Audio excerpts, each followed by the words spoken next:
We have switched OneNote to the new lesson equation of a line. Let's go to our calculator and escape out of these menus. Let's go to our app, and in our app, let's choose Advanced Graphing as our app. We have already entered in two different lines to reflect these two forms for equations, x equals c and y equal mx plus b. So we have entered in x equal 5 and y equal minus 2x plus 3. Instead of entering this in standard form, we entered it in the simpler form, x equals c and y equal mx plus b. Pressing the block key, we see a graph of these two relations. Now let's take a look at the graph of this from OneNote. We go over to here and we have x equals c, so we get our lasso tool and we lasso the x equals c.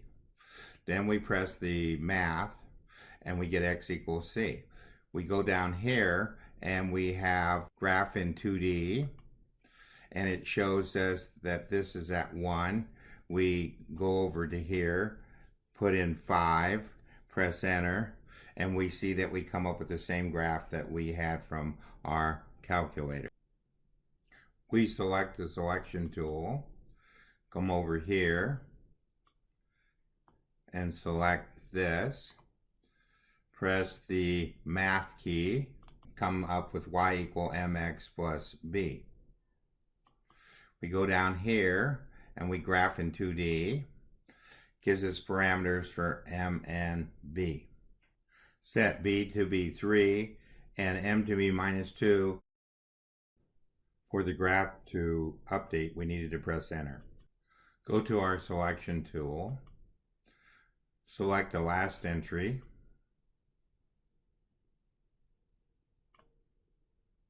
go to math,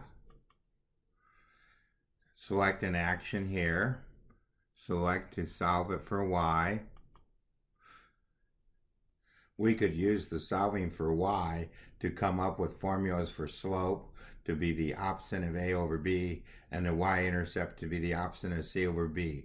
So we could take the standard form and change it into the slope-intercept form.